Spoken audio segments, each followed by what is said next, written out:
Did you know that over 1.5 billion unique users are logging in and watching YouTube videos every single month? It's true. And in this video, you're gonna learn some tactics and strategies from some of today's top entrepreneurs on how they're reaching those people and growing their brands and businesses with YouTube. Coming up. Hey, what's up? Sean here with Video Influencers, helping you build your influence, income, and impact with online video. And on this channel, we do interviews with video influencers, as well as tips and strategy videos just like this one. So if you're new here, consider subscribing. So YouTube and online video are some of the most powerful tools that we have today for growing our businesses, our brands, and our influence overall. In fact, video marketing consultant Mark Robertson said this quote, and I love it. Online video is the Swiss Army knife of internet marketing. It really can be used all over the customer lifecycle, whether it's customer service, marketing, or even recruitment. And so in this video, we have a couple power tips from some of today's top entrepreneurs about how they used video to grow their businesses. Let's check it out. So I started online business back in 2007, started an online custom clothier, and I had to figure out how to get business to my little website in the corner of the web. And so I started creating content. I had a guy, Brett McKay at the Art of Manliness, find me in 2008 and say, hey, Antonio, I love your stuff. Can you come write for me? So tip right there is get really good at what you're doing and create. Now, I didn't have a fashion degree. I had just gotten out of Texas with an MBA, so I kind of understood business, but I really had to be self-taught. So I realized that there was a lack of information on the web when it came to men's style concerning custom suits. So I went out there, bought all the books I could, read, and the way that I learn is I write things out, and I type things out. So I put my notes online within my website. We started getting, I think we got about 100,000 people a month. Uniques right to my little website. I'm like, what's going on? We're not really selling suits at this point. So I think I realized I can actually, I'm a pretty good writer. I got a lot better once I wrote about 100 articles. I could put out good detailed information, and I shared my journey of growth, but that kind of positioned me as an expert. And I started off with that written word. Then we started doing infographics. In 2012, created Real Men, Real Style because I saw what Brett was doing at the Art of Manliness. I said, okay, I need to be able to do this here. And I thought, what could separate me from all the other men's style blogs out there? And video for me was relatively light. And what I mean by that, like there are certain things that we do that we have a natural talent to be able to do. I don't mind getting up in front of an audience. There's just a switch that flips on me when I get up in front of people. I have no issue with this. So I realized, okay, I'll do video. I can talk. I have the gift of gab. And I already knew the content because I'd written, hundreds of articles already at this point.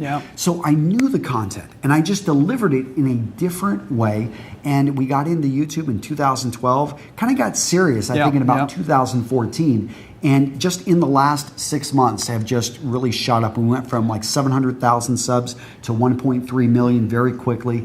But, and people see those numbers, but what they don't see is that my first, I did 200 videos in 200 days, and they were just, I was just cranking out information, getting up at 4 o'clock in the morning, the basement of my house with a black background, and I didn't realize, they weren't great videos. I had no images or anything. My wife, we would cut the end, cut the beginning, and I would do it all in one take, and these were 10-minute videos. But because I knew the content, because I was enthusiastic about it, people could feel the energy about something that a lot of people don't normally feel energy about. And that's what kind of put us on the map. But those first 200 videos got me 1 million views. Like you said, now we're, we've maybe made 600 more videos, and those got me 99 million more views. So you see, it's like a snowball, and it just gets bigger and bigger. And I think the key for people just starting off is to know that you're satisfying a demand, that you have customers willing to pay. And when you know that, then you can put in the time and effort to build the core of that snowball. But make sure that you've got measuring points along the way. Because if you have to be honest with yourself and don't, if you keep hitting your head against a solid brick wall, your head will eventually give in. But if you realize that, I can actually, I've got a hammer and I can keep hitting it, you will get through that wall. So make sure you're hitting it with the right thing and you're going in the right direction. And so you want to have measurable, like with my clothier, I shut that down in 2012. And that's why I was able to give YouTube a go. And I knew to shut down that clothier because I was looking at metrics of my competitors and how much money they were making. And I realized I just didn't have the money to invest in creating higher conversions. I didn't own my back and my clothing, my tailor shops. So I realized, okay, I need to fold up and focus in on what's winning, what's working for me, which was content creation on YouTube. I think that you should, this is such a random tip, but I think you should go to Rite Aid and buy a huge poster board and set it in front of you. And I think you should pick 3 colors that you're doing and 2 fonts and just write down the vibe of the site. Do you want someone to come on and feel sad? Do you want them to be happy? Do you want them to be mad? My site, I wanted someone to come on and have a breath of fresh air. So they're picking up tips and tricks. It's a very woman-heavy community, but men can also come on. I wanted it to be sassy and sexy and spicy. So like I wrote all this down on this huge poster board on the back. I had my colors. I even went to the paint store, and you know those paints like swatches that you can get at Home Depot? I like pulled the paints I wanted. Like I almost took my blog like I was building the foundation of a house. And then I interior designed by picking the colors and what pictures were gonna go on there. And I mean, it's a huge undertaking to brand. It's not something that just comes out of nowhere. So get a poster board, write down your ideas, write down your vibe. It doesn't have to come to you in one day. Do it over time and you'll be golden. That wasn't a random tip at all. That was. And don't underestimate the power of branding, because as you can see, I mean, it's so important. People think they can just come up with a name and shoot it out there. You really got to keep it consistent. You got to keep it, flowing. You should come into this with a passion. You have to love it. And then on the monetization side, I would say that I don't really look towards AdSense or ads at all, because one, I think they ruin the aesthetic and the experience for the reader. And recently I've just kind of nixed ads altogether. The money was okay, but it wasn't something that's a game changer. I am looking towards my brand as a long-term thing, not a short-term thing.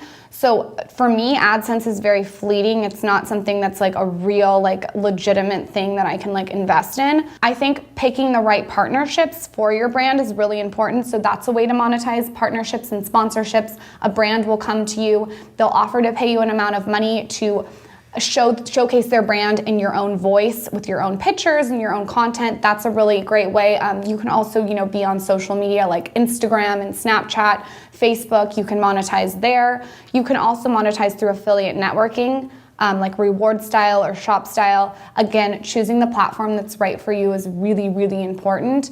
And then there's also other things like the book, speaking, going in front of people and talking like a kind of like Gary Vee does, video content, product. The sky is the limit with the internet. You can really take this anywhere. You can create a home decor line, you know what I mean? There's so many different things you can do. But my advice is, again, start small, just work at it, chip away, and the stuff will come and you'll be able to monetize, and make sure you pick the right stuff for you and for your brand. Yeah, and to hone in on that, on picking the right stuff, like be very careful on your short-term gains that you're not getting off of the brand message. I've seen a lot of people are going to want to take a short-term monetary gain. Yeah.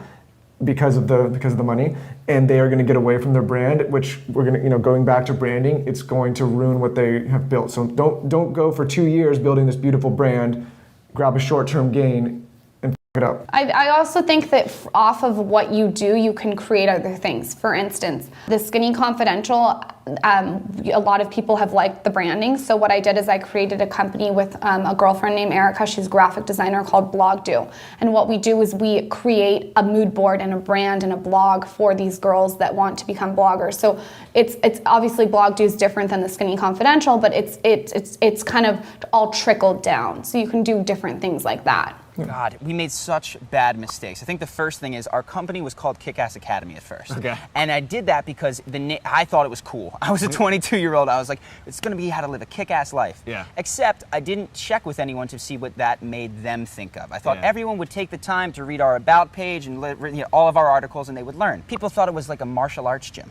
Yeah. Or even when they did discover it, it just sounded like it was for 17 and 18-year-old guys, which it really was. So the first stage was actually listening and speaking to the ideal person who I wanted to learn from me. And this was a lot of my good friends at the time. Which also led to a name change and which kind led of a to a rebrand? name change and a rebrand. And what we did throughout just 10 interviews with my friends, I was like, why do you like me but you don't associate with my business? They're like, because of the name. Yeah. And so in listening to them, a lot of them had this idea. They wanted to learn how to be confident and turn it on at a moment's notice. So when that's where the name Charisma on Command came from. So that was stage one. With overnight, we changed the name and we got more business. It was incredible. Cool. It was incredible. After that, it was switching, I think, one of the things if you're out there creating content is format is so critical. I was writing articles similar to what we do on the YouTube channel for about 2 years, and the business was tiny. We had a small email list. I was scraping by, trying to pay rent, and I couldn't afford it.